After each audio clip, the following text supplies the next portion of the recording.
বিনি চাউলে বিন্নি চাউল। তুমি কি করো এখানে?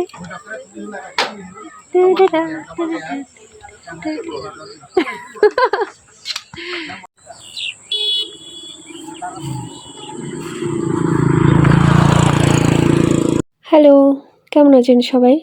মনটা ভীষণ খারাপ। আমি নিজেও জানি না কী কারণে খারাপ। আমার একদমই বাসায় থাকতে ইচ্ছে করতেছিল না। একটু বের হলে মনে হয় যে ভালো লাগবে। তাই ও অফিস থেকে আসার পরে বলল যে চলো বেরিয়ে আসি। কারণ ও দেখতেছিল যে আমার মনটা অনেক খারাপ হয়ে আছে। তো ও বলল যে ঠিক আছে আমরা একটু ঘুরে আসি, তাহলে হয়তো তোমার একটু ভালো লাগবে। দেন হচ্ছে আমরা চলে গেলাম নিউজিল্যান্ড পাড়া। সেখানে আমার বেশ ভালো লাগে, কিন্তু এসে দেখি যে সবগুলা ধান কাটা হয়ে গিয়েছে অলরেডি। এজন্য সৌন্দর্যটা আগের মতো নেই। যখন ক্ষেতগুলোতে সব ধান ছিল তখন খুব সুন্দর লাগতো দেখতে, একদম চারিদিকে সবুজ, ওই পাশে পাহাড়। তো কিছু কিছু ক্ষেতের এখনো ধান রয়েছে আর ম্যাক্সিমামই কাটা হয়ে গিয়েছে। আর এখানে এই যে ধান নেওয়া হচ্ছে। তো এই জিনিসগুলা বা এই দৃশ্যগুলো আমরা গ্রামে গেলেই দেখতে পাই।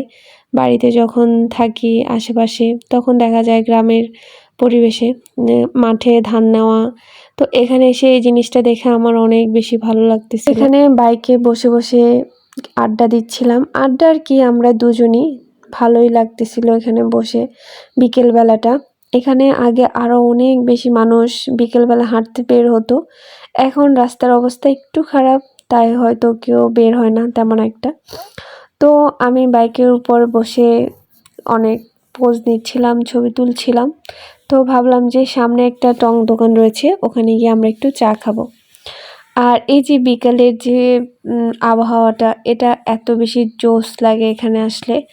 একদম সূর্য ডুবে ডুবে যাচ্ছে আর কতগুলা লেয়ার পড়ছে দেখছেন আকাশে, কত সুন্দর রঙের। এটাকে বলে মেবি গোধূলি, যাই হোক। দেন আমরা চলে আসলাম ওই টং দোকানটায়। এখানে চা, পিঠা, পেঁয়াজু, আলুর চপ এসব পাওয়া যায়। আর বিকেলবেলা এসব খেতে তো ভালোই লাগে। যদিও আমি নাকি ডায়েটে আছি, কিন্তু প্রতিদিন সন্ধ্যাবেলা এসব হাবিজাবি আমার খেতে ইচ্ছে করে। ডায়েট শব্দটাকে অপমান না করি, কারণ মন এবং মস্তিষ্ক যেদিন আমার মেনে নেবে যে ডায়েট, ওই দিনই হবে আমার ডায়েট। তো চলে আসলাম আমরা এখানে, দেখা যাক এখানে কি কি পাওয়া যায়।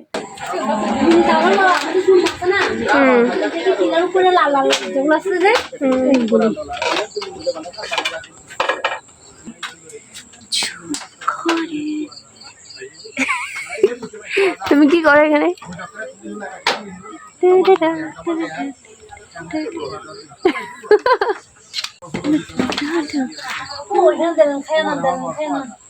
এটা ও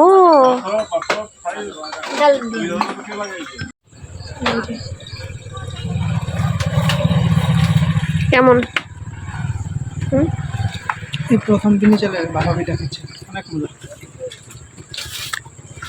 মানে এই চালটা হচ্ছে যে পাহাড়েই তৈরি হয়, জুমে। একই তো কথা, তৈরি হওয়া, উৎপাদন হওয়া। ভুল ধরতে আসছে, বিরক্তি লাগে এই জন্য বেশি পণ্ডিত মানুষ নিয়ে হাঁটলে। এই জায়গাটা আমার অনেক বেশি ভালো লাগে, এই টং দোকানটা বিশেষ করে। চারপাশটা খোলা আর এরকম বাহিরে পাহাড়, ধান ক্ষেত। কিন্তু দুর্ভাগ্য হচ্ছে এটা কয়েকদিন পরে নাকি ভেঙে ফেলবে, পিছনে একটা রেস্টুরেন্ট হবে। তো বিকেলবেলাটা খুব ভালোই লেগেছে। আর আপনাদেরও কেমন লেগেছে জায়গাটা জানাবেন। টাটা।